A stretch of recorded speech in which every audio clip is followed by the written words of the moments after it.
Tome of Uselessness. I'm Devin. I'm Dan.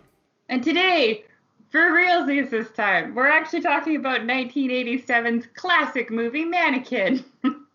A total classic. But first, Dan, did you like anything this week? I do have a couple things.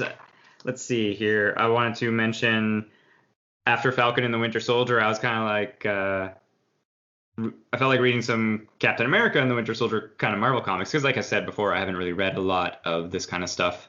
Or I've read some like event stuff like Civil War and stuff. Anyway, so I read like volume 1 of like an Ed Brubaker run. And it kind of actually, maybe halfway to 3/4 of the way through that run, it actually started to tie into the Civil War stuff. Because spoilers, in Civil War from 2004 or 6 or whenever they did it, Captain America gets shot and killed. Yeah. And then Bucky takes over. Oh. Yeah. This was also, it was like in this volume of stuff where he was still the Winter Soldier and then he got his memories because Steve used the comic Cosmic Cube to give him his memories. Anyway, it was pretty good and enjoyable volume 1. I will probably read some more as I go. But I'm kind of reading a little bit of Invincible after I finish the show. Comic's pretty good so far. Yeah. And the next thing was a Junji Ito collection. I think it's one of the newer ones. It's called Love Sickness. And as I mentioned before, I always enjoy his stuff. It's all I'm sure it's been said before, but he's like the master of like the page turn, because the character will turn to look at something and have a shocked expression, and then you turn the page and it's something messed up and you're like, what the heck? Nice. And that only really works well in book or comic or manga form, right? So Yeah. And all the stuff is always just like black and white ink. So anyway, very enjoyable stuff. And I watched, because I figured DC, they've been doing animated movies forever, right? Yeah. For a long, long time. And they've apparently always been pretty high quality. I know I've mentioned a couple here and there. But anyway, so I watched one from 2014 called Batman Assault on Arkham. And that was a Suicide Squad storyline. Oh, does it have...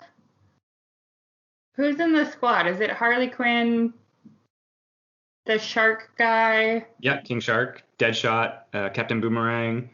Is there like a free, not Mr. Freeze, but a kind of a cold guy? There is. No, she's like Miss Frost or something like that. Yeah, I think I've seen that one. It was pretty good. It was pretty good.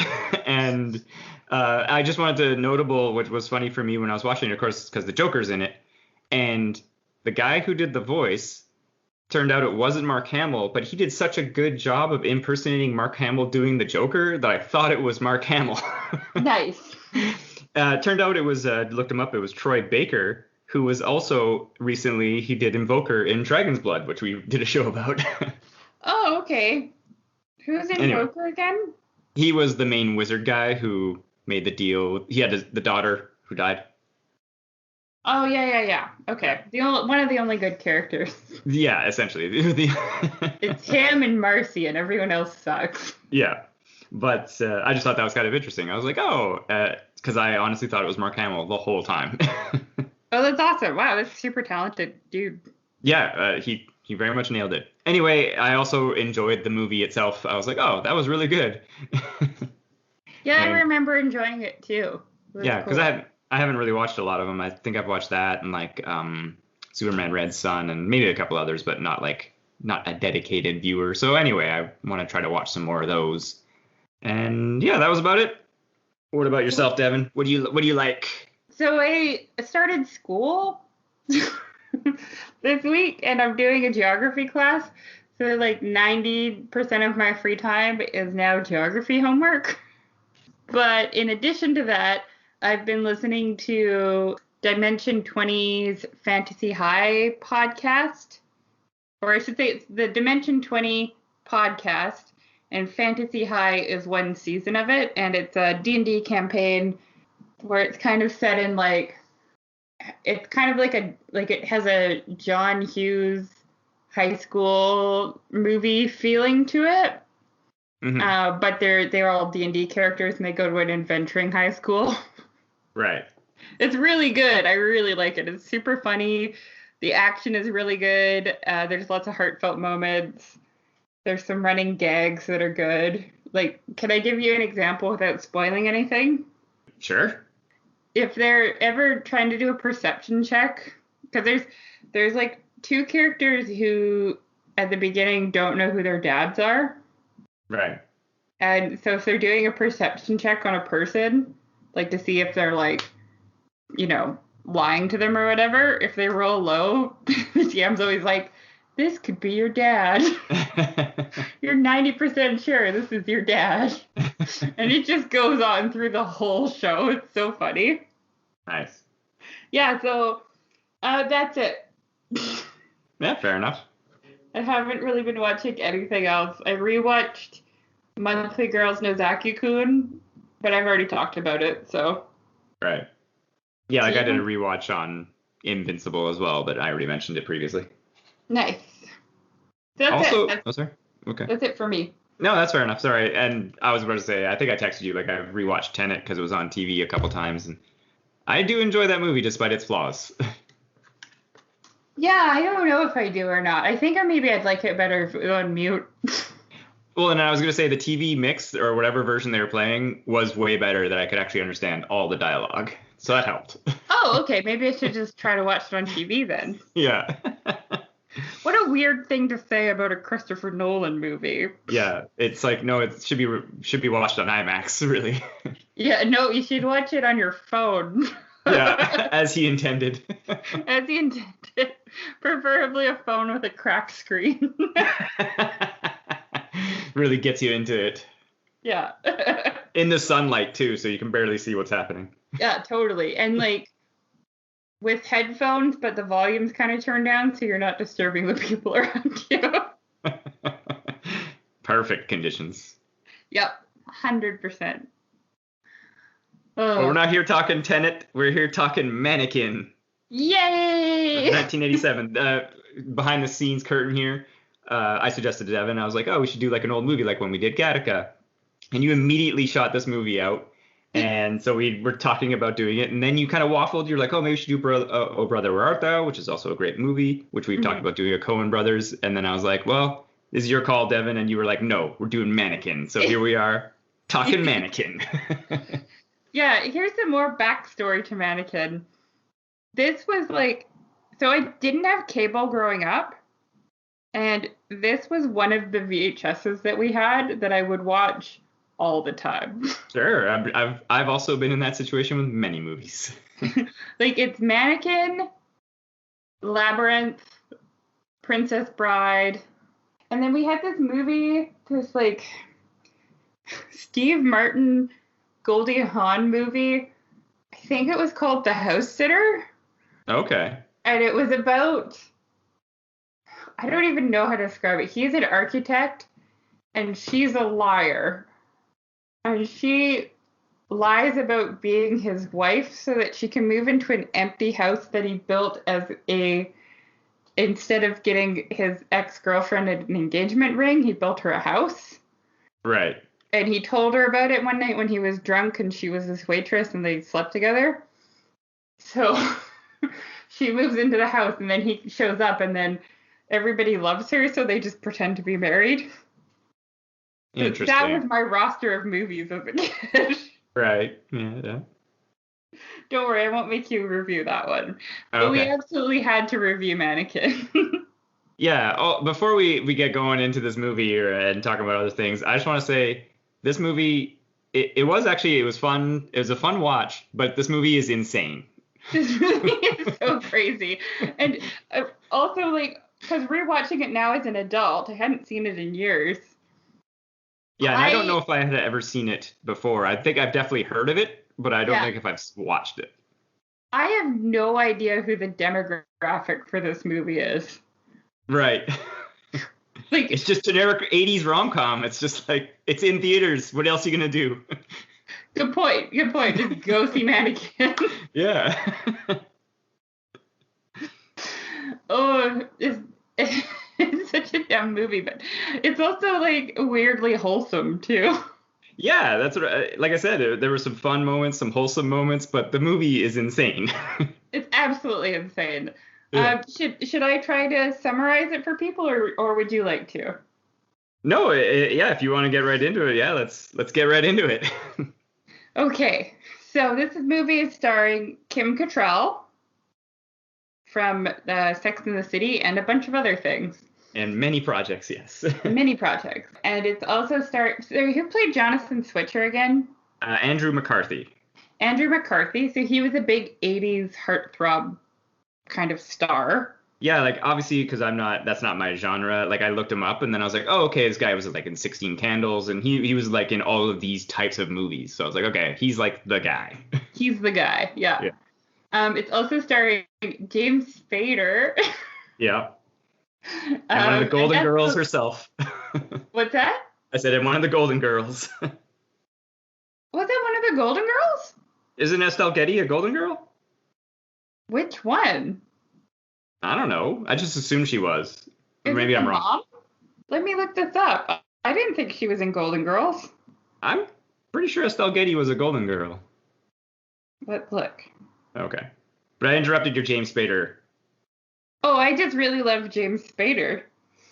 Yeah, and just briefly talking about a bit about the cast, like Kim Cattrall and James Spader, like at least when they're on screen, like they're nailing it, and I was like, they are way too good for this. Oh yeah, totally right. Yeah. I'm just looking up Estelle Getty. Oh no, you're right. Who was she? Is she the mom? I honestly don't know. It's not like I watch the Golden Girls religiously. Oh my God, she was also in a movie called Stop, Where My Mom Will Shoot, starring Sylvester Stallone. Yeah, that's the one he got tricked into doing. What do you mean he got tricked into doing it? Well, he was in competition with Arnold a lot for a lot of roles, and he heard that Arnold was up for this role, but that was not the case at all, and so he like did the movie thinking that he was stealing it from Arnold. Nice. Yeah, it's a bad movie. Okay, yeah, so she's in it too. But yes, Kim Cattrall, Emmy, she's our lead. Just like you were saying in your text, she is too good for this movie. Well, it's not that she's too good for this movie, but she definitely like pops off the screen that you're just like, this woman is talented and like way above this movie. Oh, totally. And you know what? She's so likable in this movie. Very. Like, she's just the sweetest, most likable person ever in this movie. Like, you see her and you're like, I want to be her friend. Yeah. Okay. So we start off in ancient Egypt. Yeah. And our star, Kim Cattrall, plays Emmy. And she's dressed up as a mummy to hide from her mother, who wants her to marry a camel dung dealer. And she pleads to the gods. She says, please, just send me anywhere else. And then she disappears. Yeah. Off to a strong start. And then we get a little bit of a animated credit scenes where she kind of pops up all throughout history. She's the Mona Lisa. She steals David's robe. Yeah. And that brings us to 1980s in city. Philadelphia. Oh, it's Philadelphia. Okay. Yeah. So our hero, Andrew McCarthy, is playing Jonathan Switcher, who is the most incompetent man ever. He's just like, he's head in the clouds artiste. He's not, he's not focused. Yeah, we learn very quickly that he wants to be a sculptor, or he's a sculptor, but there's no work for sculptors right now. So he's working in a mannequin factory. I guess, yeah, they're putting together mannequins. And he is very particular about putting together this mannequin that looks a lot like Kim Cattrall. And then we find out that he's fired. He gets fired. And then he goes through a series of jobs where he is bad at all of them. Yeah, and it was just so weird, like this crazy like job montage. Like this movie was things I just wasn't expecting, essentially. Yeah, like that Egypt opening, animated credit sequence, and then job montage, and I was like, what this movie is all over. Yeah. The greatest part of the job montage is when he's the balloon, like the animal balloon guy. Yeah. And this kid's like, I want the big balloon. And he's like, you can't have it. It's our mascot or whatever. And the Yeah, it's kid's like our logo balloon. yeah, he's like, but I want it. And then it's so big that it carries the kid away into the sky. Yeah. And well, he's holding the kid too, and then the dad's like, "Let go! You can't be touching my kid." And he's like, "Okay," and lets go of the kid. It's so stupid. Yes, yes, it is. But I also kind of love it because he's doing a really good job of being dopey. We also find out that he's got a girlfriend who kind of sucks. Well, she just, she's all about that '80s life, Yeah, she's doing a lot rocks. of cocaine. Yeah, she's all about that, becoming an executive and etc. You know when he misses their dinner plans? I'm skipping ahead a little bit, but I just love that she's like sitting around her apartment in that gold lame like overcoat. Yeah. And I love that in almost every shot, she's got the ponytail on the top of her head that's braided. Like, what are you wearing, Roxy? What are you doing? Okay, so anyways, he's outside of a department store and he's admiring their sign. And then the owner of the department store, played by Estelle Getty. Well, I say you missed just one brief thing when when him and Roxy have that get together and she's like, "Oh, maybe we shouldn't be together." It starts to rain and he's walking and then he sees his mannequin in the store. Oh, right. Yeah. I forgot. And he's like, "Oh, cool, my mannequin's there." And then that's why the next day he's there and he encounters Estelle Getty. Yes. So they're admiring the 100-year sign that's getting put up. Some crazy stuff happens and he pushes Estelle Getty out of the way because the sign comes loose, and then he's riding on the sign, and it's wild. Yeah. She's like, "How can I ever repay you?" And he says, "Give me a job." That was the 80s, you're like, "Hey, I need a job." They're like, "Of course, sir. Here's your job." She brings him into the department store. We find out that it's not doing very well. It's very dead. Mm-hmm. And this is where we're introduced to James Spader. Yeah, and he's up to shenanigans already.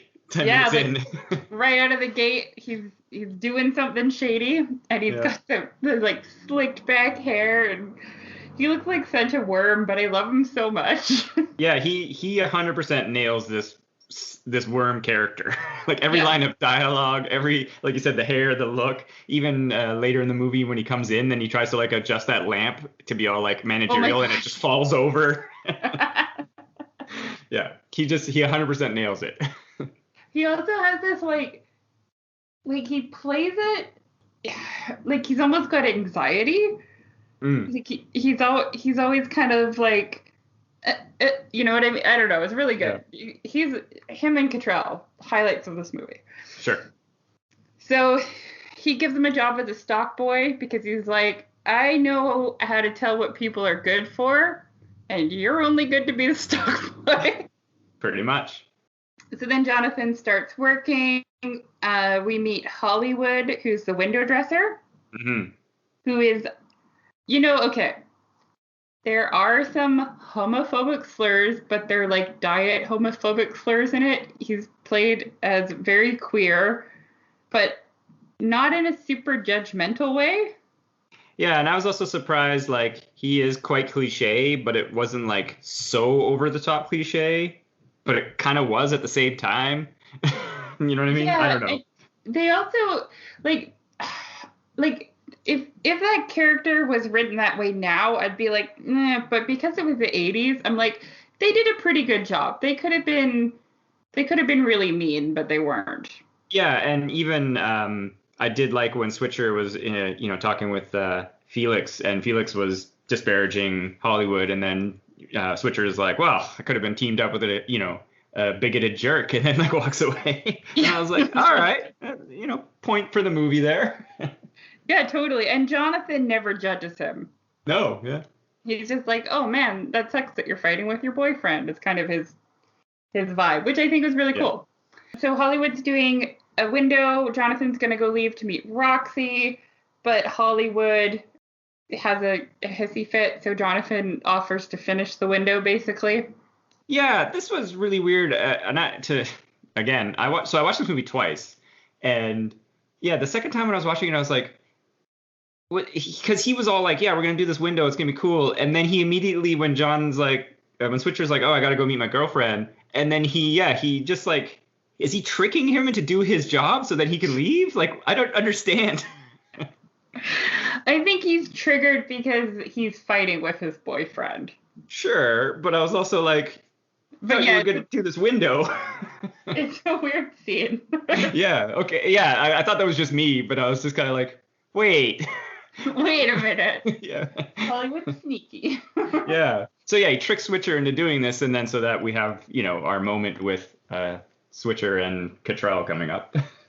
Yeah, so he closes the curtains and basically he's like, what, you don't like your scarf? And then she comes alive and she's like, not particularly, no. And at first he's shocked, but he comes around to the idea really quickly. Yeah, because he's like, what other explanation can there be? Yeah, okay. And then they decide to make the window together. Yeah, they kind of have a fun like evening, and because he initially run through, he's like, oh, I'm going crazy, it's a psychotic break, or it's I've eaten something, drank something's weird, and she's like, no, I'm a time traveling Egyptian princess. And he's like, oh yeah, that makes sense. Yeah. The scene with them in the like workshop is pretty great too, because she's like super pumped that there are tools that she can use, and then she accidentally fires a nail gun at his head. Yep. It's pretty great. Yeah, so they make the best window that the store's ever seen, basically. Yeah, and of course, and this we're reviewing this from a lens of 30 years later or whatever, but it's also hilarious that it's like, it's a window display, guys. Everyone's like, oh my God. Yeah, what's the first one they do? Is the first one the bicycle one? No, it's the tennis one. Oh, right, it's the tennis one. Yeah, it's not even the most impressive window. But they're like, wow, and there's a huge crowd of people outside. And then they're like, we should go to this store because clearly it's got it going on in the 80s. Yeah. The internet doesn't exist yet. This is our entertainment. Pretty much, yeah. So I had to watch this on YouTube, and it was like separated into parts. So I'm trying to do it in the right order, but sometimes they played out of order, and then I had to like go back. Oh, really? Yeah. So what happens next? He goes and meets Roxy. Yeah, well, he falls asleep in the store, wakes up, leaves, and then he goes to Roxy and he's like, Roxy, I think something's weird's going on. I need your help. And then she's like, well, you stood me up. I'm gonna go with Armand, and they just kind of bail out. And then when he goes back to the store, he basically kind of gets promoted to be like, you're doing windows now, bro. Can we talk about Armand briefly? Sure. Well, and I was gonna say, yeah, I didn't know when you wanted to get into all of Roxy's. Everything around Roxy is terrible. Like, oh my Roxy God, itself, right? Slightly terrible, but everything else terrible. Actually, yeah, let's talk about Armand at the end. Let's try to get through the plot first. Okay, sure. So yeah, so he gets to be like, he's gonna do windows now, and then night 2, he like closes the window and Cattrall's alive, or Emmy's there, and he's like, This is my favorite part of the movie, because his dream girl, his dream woman has come alive from plastic. And what does he want to do? He wants to go play dress up with her. Sure, yeah. This was also... Oh, sorry. For like the longest fucking montage ever. Yeah, well, and just before that, of course, James Spader tells the security guy, Felix, to like keep an eye on him because he's like, I think something, maybe some shenanigans going on. But this was also weird to me because it's like, this is night 2 that they're together, and he immediately starts kind of like making moves on her, and I was like, whoa, guy, she hasn't really like, there's been no signals there, really. I don't know, maybe I'm obviously not the best at relationships and misinterpreting signals, but I was also like, coming on a bit aggressive here, guy. He does come on aggressive. He does have a little bit like, he's like, I created you, you're mine kind of attitude. Right. Well, I wasn't thinking that, but he was just like, "Oh, you inspire me." And he just like goes in for the kisses and like we should be in a relationship. And I was like, okay, this is night 2, bro. I mean, I guess in all fairness, she has taken her clothes off in front of him like 4 times already. Yeah, that's fair. Yeah, but she's just like, what? You saw me naked as a mannequin. What's different now? Right.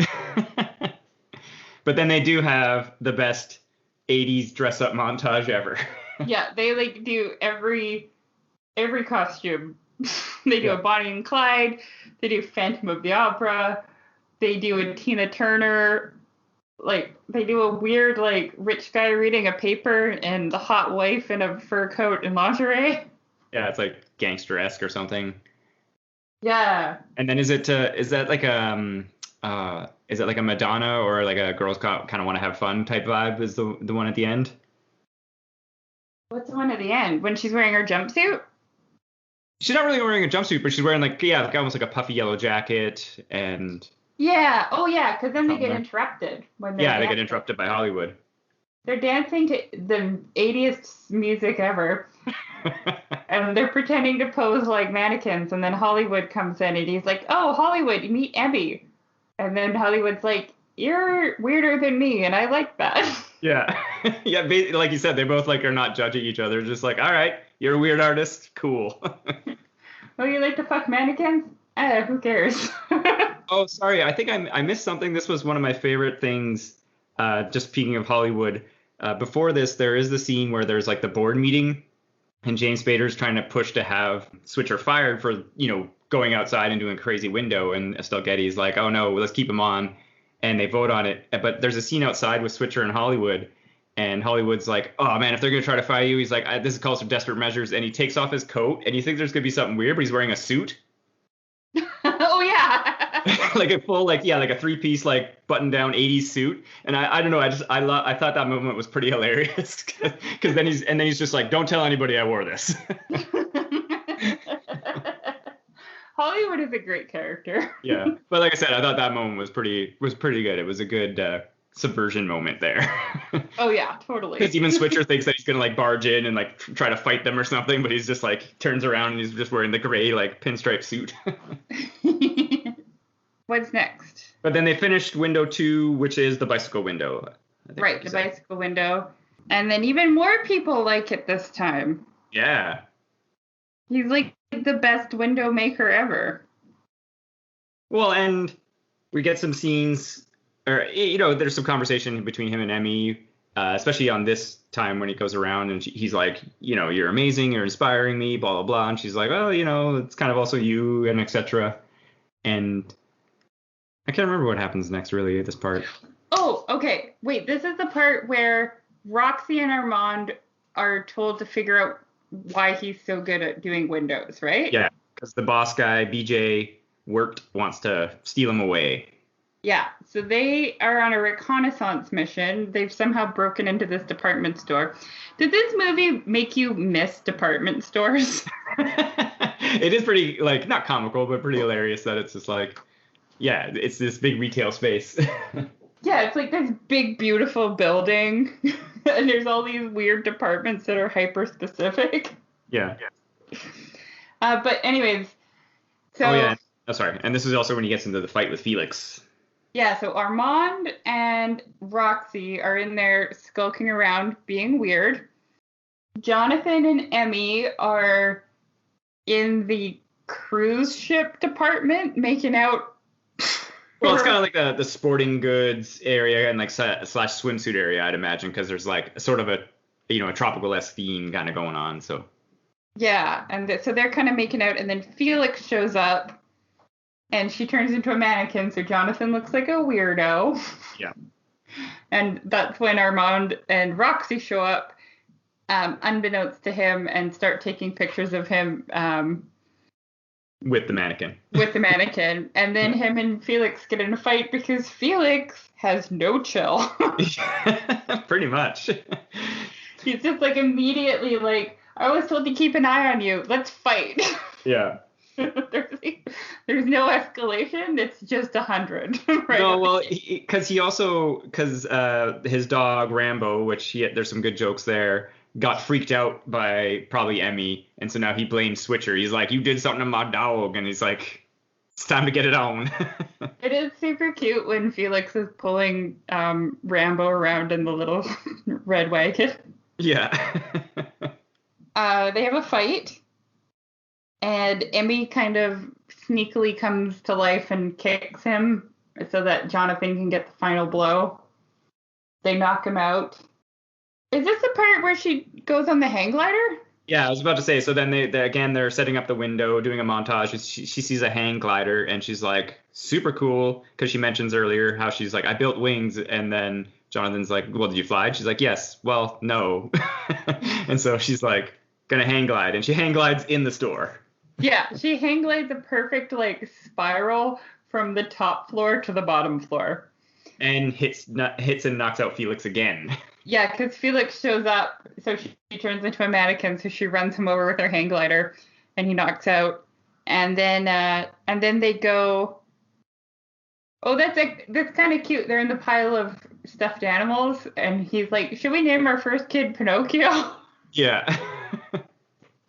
And then they realize they haven't done the window, so this window is like a bunch of people caught in a hurricane because they're all in their like underwear with their clothes hanging off or whatever. Yeah, and she's wearing some kind of like military-esque outfit. Yeah. Yeah. And so that window does well. And then this is where we get the scene where James Spader comes in and has a fight with a lamp and loses. Yeah. So it's James Spader, Jonathan, and Estelle Getty shows up and basically fires James Spader and Felix. Yeah. And then doesn't she immediately promote Jonathan to junior VP? Basically, it's like the next scene or at the same time. Yeah, which is like, what? Because profits are up, people are coming into the store, and she's like, well, Spader was some sort of VP type, so she's like, you're in now. And then we kind of get a montage of like Jonathan doing stuff around the store and like just carrying Emmy the mannequin around. Yeah, and there's like the classic like spinning newspaper about like, profits are up and the store and etc. And his name is in the paper, so he's hot right now. But it's also so hilarious that he's just carrying this mannequin around everywhere and everybody's okay with it. Sure. They're just like, oh yeah, he's just in there with the dummy. Don't worry about it. Yeah. It's again, he's an artist that's given him his confidence. It's fine. And then we also get a scene with Jonathan the mannequin and Hollywood in the bathroom because Hollywood's worried he's going to get fired. And Jonathan's like, I'm VP. You'll never get fired. Pretty much. Yeah. What happens after that? So Hollywood's like, hey, teach me. Let's do a window together. And he's like, well, I always work alone. And then Hollywood's kind of like, oh, come on. And Emmy's like, no, you should work with him because, again, she's like giving him the confidence. It's like, it's not just me. You're doing this. So then him and Hollywood are going to work on a window. Oh, right. And this is where they do the photo shoot window. Yes. So he kind of gets Hollywood started and then he fucks off so that he can take Emmy on a motorcycle ride. Yeah. And previous to that, we get the setup that the BJ guy has Felix and James Spader, and he's like, go steal that mannequin so I can like blackmail Switcher to basically come work for us. Right. And so, yeah, when Switcher and Emmy leave on the motorcycle, that's when they see them and they're like, car chase is on. Oh, yeah. We also get that great scene where they drive past an elderly couple and the wife's like, look at him with the dummy. And he's like, who are you to criticize? I mean, this movie, if nothing else, is very, very accepting of strange kinks. So then they get back. They have a lot of sex. Or we assume they do. They're in a tent and it's rumbling. Yeah. They kind of go to sleep on these fur blankets Sure. or rugs or something, and then Yeah. Emmy leaves to go in the window, and she gets stolen by Felix. Yeah, so they're in there, and he can't remember what the mannequin actually looks like because he pretty much never saw her face. But so they just kidnap all the women mannequins. Yeah, I don't think it's kidnapping when Well, they're sure. mannequins. I think it's stealing. Yes, they steal them. Sorry, there's theft Yeah. involved. So they steal all the mannequins. James Spader wakes up naked in the middle of the department store, and everybody applauds him. Well, switcher, but yes, also weird. Yeah. Oh, who I did guess because everyone assumes that there's like he was too weird with that mannequin, so maybe he had sex with an actual woman. Yeah, and then they're all like, "Yes, have sex with a woman. Good job." Yeah. And then he finds out from Hollywood that they've all been stolen. And how does he figure out who stole them? Well, so this is also an awkward edit as well because he goes to the window after Hollywood tells him, and then he leaves, and Hollywood's don't do anything rash, and then we cut to him and Hollywood in a car driving to this other rival store, like a Lestra, I think it's called, or something like that, or what have you. Yeah. But so there was no kind of like it's got to be them, or there was nothing like that. It's just he immediately knows because he just assumes it was them because they've made advances to try to get him to work for them and stuff like that. So yeah, it's fine. Plus, like, why would you waste time explaining how he knew that when we could get like a 10-second montage of Hollywood putting a cover on his car? Exactly. I mean, great looking car, don't get me wrong. Oh, yeah, gorgeous. So they go to the rival department store, which is way uglier than Jonathan's store. Yeah, the Price and whatever is Price and Co. or something. It's classy, and this one's vomiting up neon. Yeah, this one's very 80s. Yeah. This is Kmart in the 80s. I'm trying to even like piece together what happens. Yeah, he goes just to the barges office. it. Yeah, he just barges in the office, and then the main characters are all there. Yeah, so BJ, James Spader, Felix, and Roxy are in there. Yeah. And he's like, "Give me my fucking mannequin." And he's like, "Come work for me." And he's like, "Give me my fucking mannequin." And then Roxy's like, "Fuck your mannequin. I'm going to destroy it." And runs off. And then we get a chase scene of Felix chasing Jonathan through the department store and causing a lot of damage. Yeah, with also the other security guards and then eventually cops. Yeah, but he beats them, and then Hollywood helps out. He gets a fire hose and sprays them all down. Yeah, holds them off. Holds them off, yeah. And Roxy has already loaded some mannequins into a big destruction garbage grinder, and they're going on the conveyor belt. What is that supposed to be? Because garbage stuff gets like crushed. Not back in the 80s. It's like they had a fucking mannequin shredder ready to go. Yeah. Also, she destroys like $1,000 worth of mannequins. Like used mannequins run like $250 to $300. Yeah. So she's just loading them on, and then they're getting, and then a bunch of garbage falls on her because it's the 80s. And then it's very tense. Kim Cattrall's mannequin, it's just about to fall in, and Jonathan rushes up to grab her, and she comes to life so that she can hold on to him. And then the attendant realizes that he's helping a real human woman and not a mannequin, and he turns off the machine, and they kiss. And they realize that she's a real girl now. She's alive. She's alive. And the attendant starts kissing mannequins from the pile and kisses Roxy. And then she's like, "You get off me." Yeah. And then BJ, James Spader, and some cops show up, and so does Estelle for some reason, and Hollywood's there. And Estelle's like, "I have video footage of you stealing my mannequins. You guys are under arrest. And BJ, I can't fuck you up right now, but I'll fuck you up later." And Jonathan's like, what else did those video cameras see? And she's like, don't you worry about it, winky face. Well, and she does, because she's like, oh, I'm pretty sure BJ, you're going down on like conspiracy for crimes. Yeah. Even though we know he won't get charged with any crimes. Oh, yeah, no.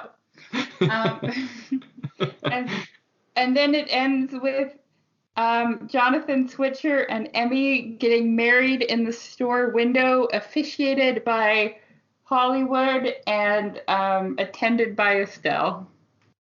Yeah, and it is a cool moment because it's like, it's sort of freeze framed and then they all kind of move. So it's like they're all posed as mannequins for a moment.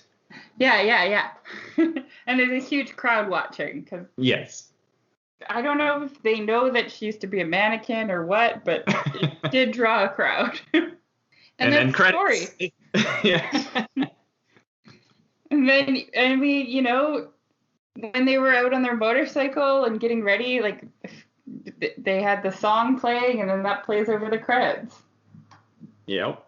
So it's like, if the world runs out of lovers, we'll still have each other.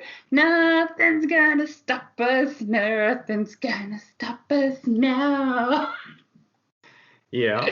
It's definitely that. And I thought it was weird, and maybe because I don't know. Do you know who Phyllis Newman is? No. She got the first credit as Emmy's mother. Weird. Yeah, so maybe I didn't bother looking, so maybe she was a star. Maybe it was just in order of appearance. No, because technically Kim Cattrall's first on screen. Oh, weird. No, because it's her name, like Phyllis Newman as Emmy's mother, and then it's like production crew type people. Like the cast part isn't even till later. That's very strange. I'm just looking her up right now. There is no reason for her to be first.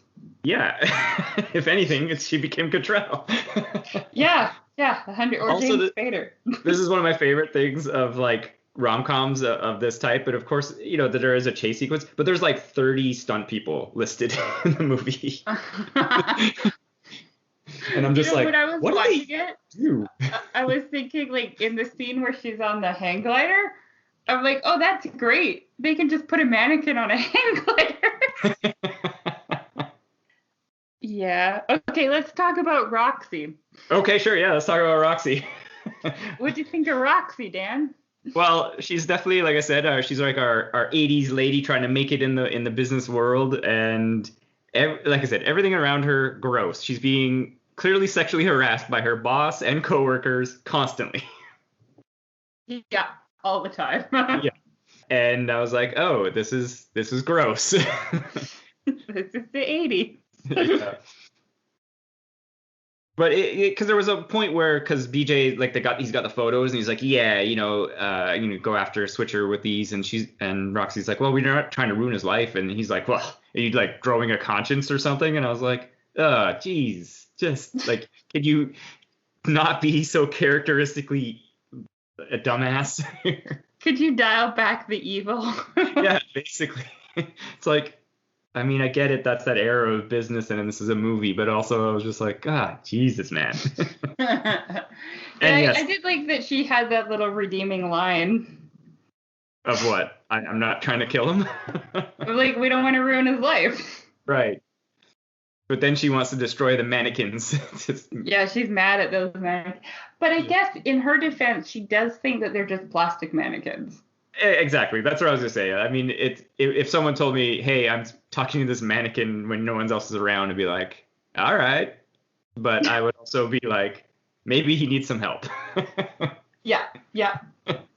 This movie was just a prototype for the real girl dolls. Right. Well, I would say, yeah, or did you have anything else you wanted to bring up with Roxy? Well, Armand is super gross. Yes, played by one Christopher Mayer is his name here. He's like every line that he says is sexual harassment. I mean, yeah, you're not wrong. When they're crawling through like the perfume section to get pictures of Jonathan Switcher with the mannequin, or just get pictures of him in general, he goes, "Can I show you something in your size?" and starts to undo his pants. She hits him. That's good. Yeah. And I guess like after she sees Jonathan with the mannequin. Oh wait, one more thing.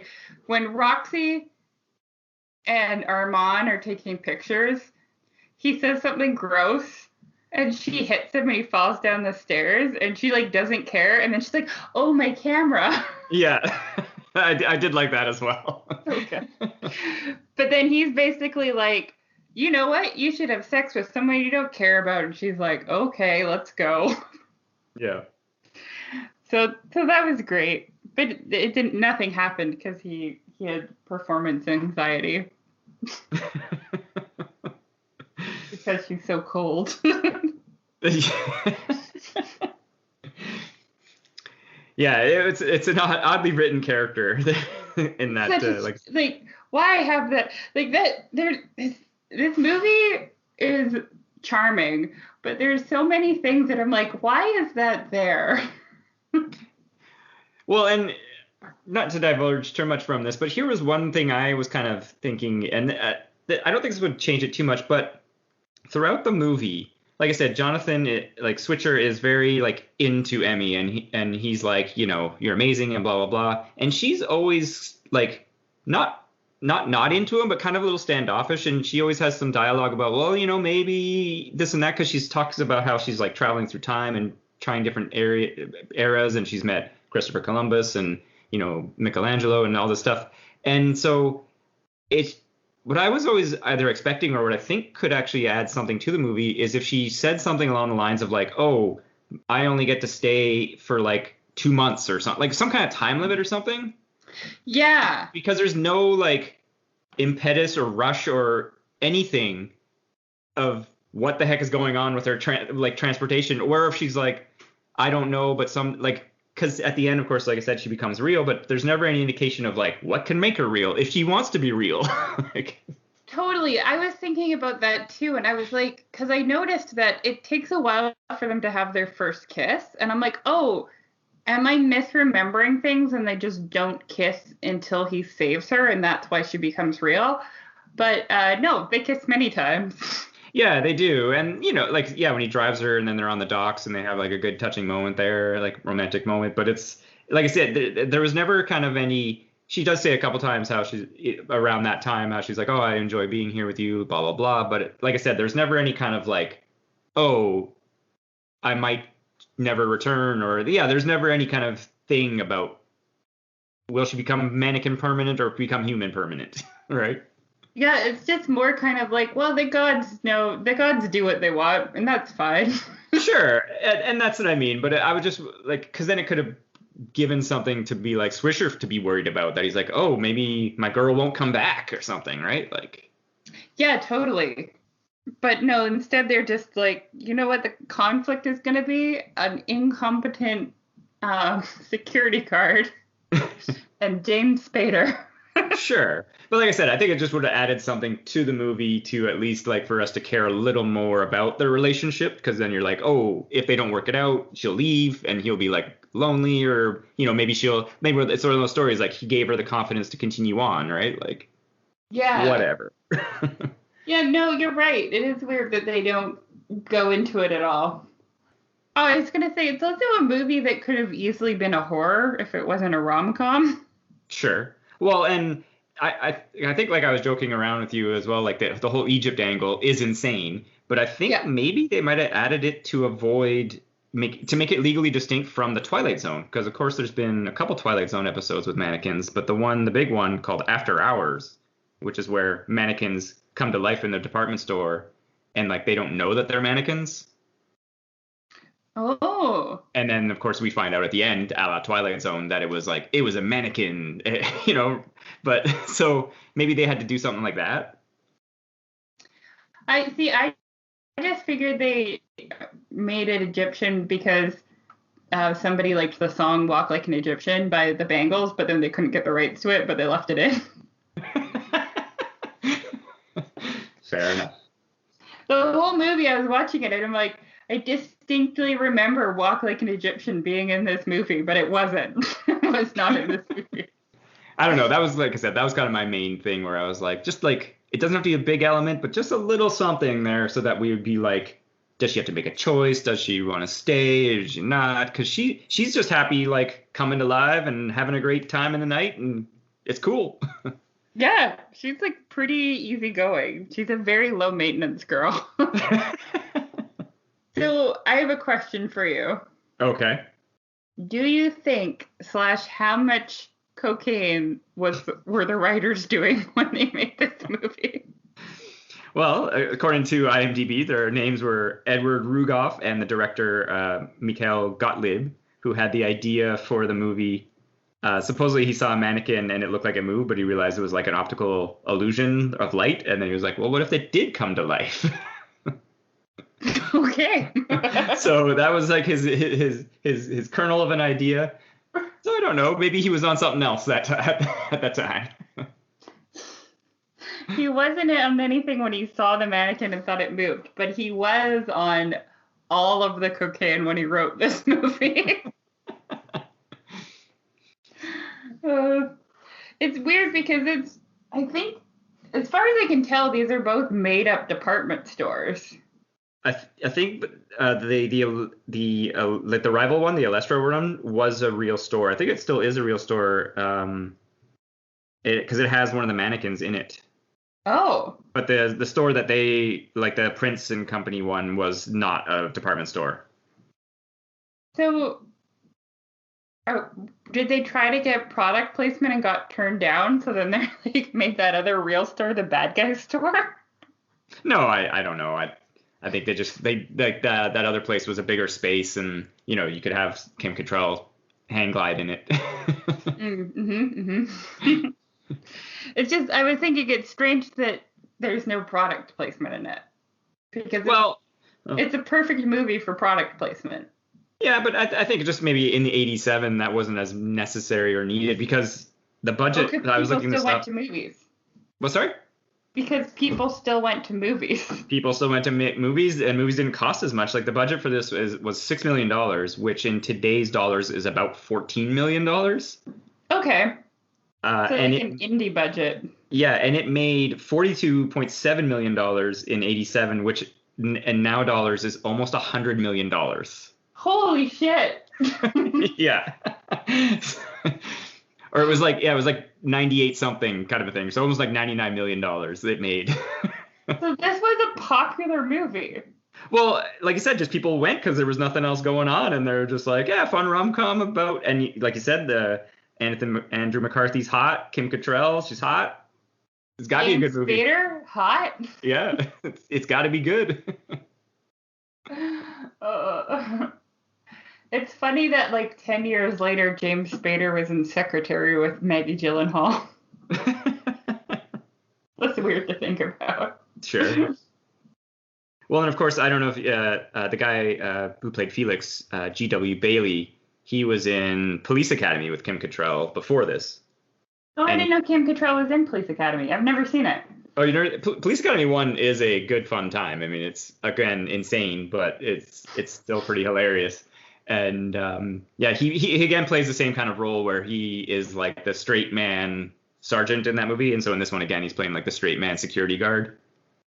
Yeah, he plays it well. I forgot to mention that after Rambo was like traumatized from seeing Mannequin, he gets a new dog named Terminator. Yeah. Yeah, I just had to mention that his dog's names are very similar. It's a big Doberman, right? Doberman? I think it's a German Shepherd. Or German Shepherd, yeah. And then he tries to sick him on Switcher, but he just runs past him, and it's great. Yeah. Well, and Rambo is like a bulldog type dog, I think, right? Yeah. Really yeah, and yeah, it's just like this cute dog the whole movie. What's your favorite part of the movie? I think like I said, I think my favorite part was when Hollywood did the suit reveal. Oh, that's fair. That is pretty great. Yeah, because again, yeah, Switcher thinks he's going to try to go in and do something insane, and he's just like blammo in a suit. Speaking of Hollywood, briefly, he's got some funky glasses during the movie, and Oh, that was such a great part. yeah, his glasses that are like more, like a swoosh kind of thing. I'm like, okay, those ones make sense, but the ones that with the black and white, with the one like, I'm like, how would you? It doesn't even look like you can see properly out of those ones. Yeah, so he's got crazy sunglasses through the whole thing. And one of my favorite parts is he's like doing a flower arrangement or something, and Kim Cattrall rides by on a bike, and he Yeah. like senses it, so he looks behind him, but there's no one there, so he goes back to flower arranging. And then Switcher rides by on a bike, and again he like looks but doesn't see them, and it's like, so he takes off one pair of stupid sunglasses and folds them and puts them away and puts on a different pair. Oh, it's so good. Yeah. What about yourself, Devin? What stood out for you for throughout the movie? I mean, because I just love the outfits, right? So I like the weird like fashion montage in the middle of it where they're dressing up. Yeah, the music video is really good. Yeah, totally. It's a music video. Yeah. Also, the music video for the song that I was poorly singing is actually just that scene. Oh, really? Yeah, it's just like, it's a couple snippets from the movie and then that scene. Nice. Did you have anything else you wanted to talk about with the movie? Yo, I found some IMDb trivia that I thought was kind of interesting. I want to mention a couple. Oh yeah, fire it up. Well, so originally, apparently, that the role was going to be written for an older, like, lonely shopkeeper type, and was going to be written with someone, Dudley Moore was in mind kind of for the role, which I'm not sure who that is, but I assume an older gentleman. But then when Andrew McCarthy came on board, they rewrote it to be like a young artist. Oh, that was a good choice. It would have been creepy if it was someone like 20 years older than Kim.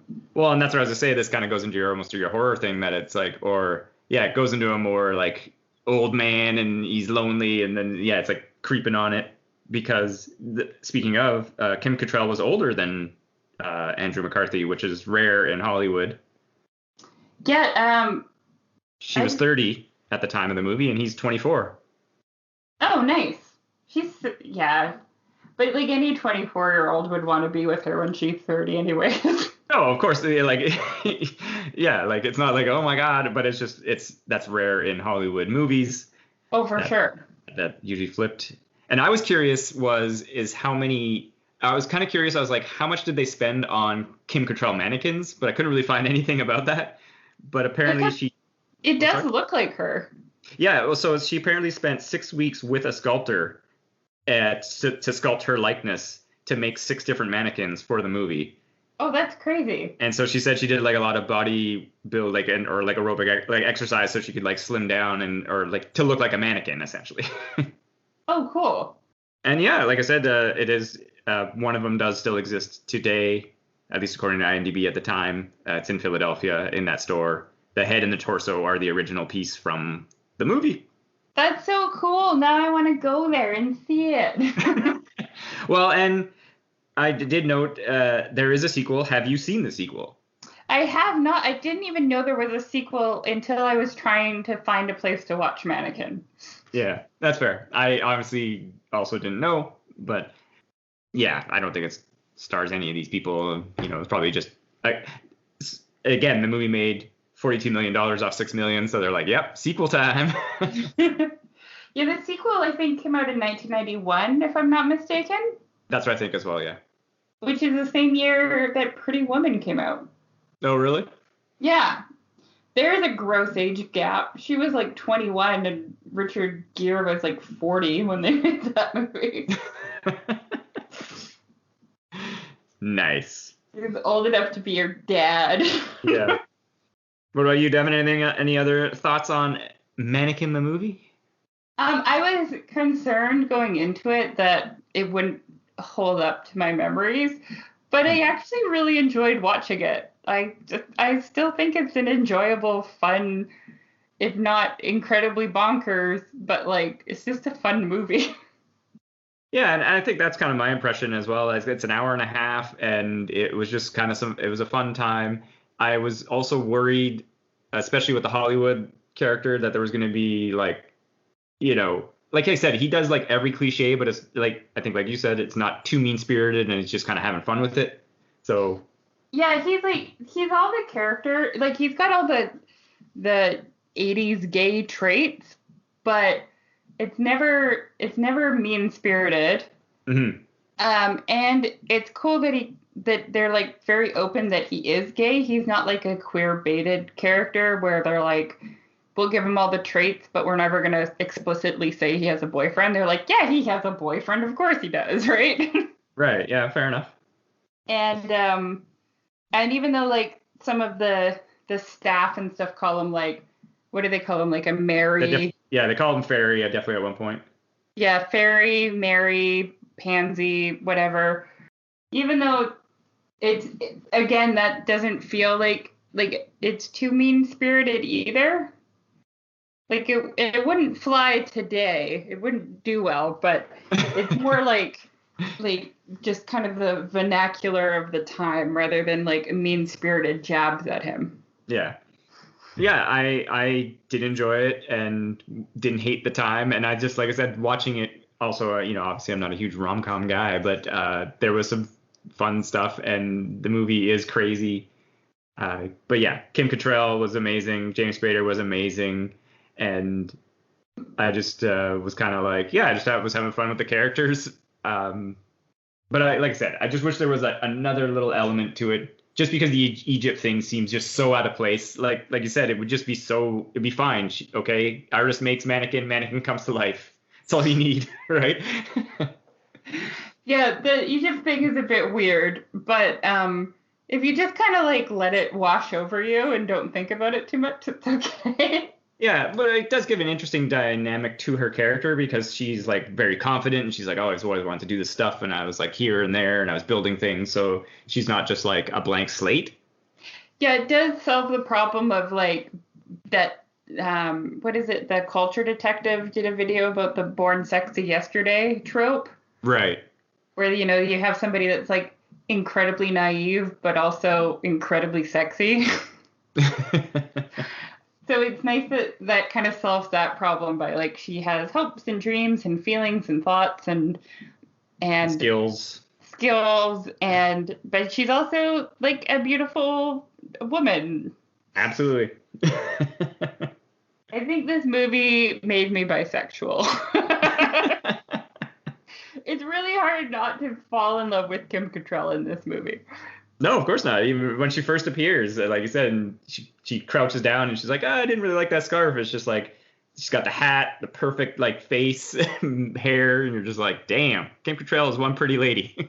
She's a totally pretty lady, and she's totally charming in this movie. Yeah. Yeah, I don't know. Would you recommend it? I think if someone's looking for some kind of old school rom-com fun, this one could definitely solve it. Like I said, an hour and a half, it's not going to be a big epic thing, and it's just kind of a, turn off and have some good laughs. I don't think I laughed out loud a lot, but I did, like I said, I enjoyed some elements and kind of chuckled here and there. It's a fun movie. Yeah, I think that's kind of my point as well. Is like I definitely had fun with it. Yeah, that's it. It's just it's fun. Yeah, like you said, the costume music video, it was just so unexpected, but I was also like, it totally worked, and just there's some fun stuff there. Yeah, I agree. I guess I'll wrap up then, unless you have any final thoughts.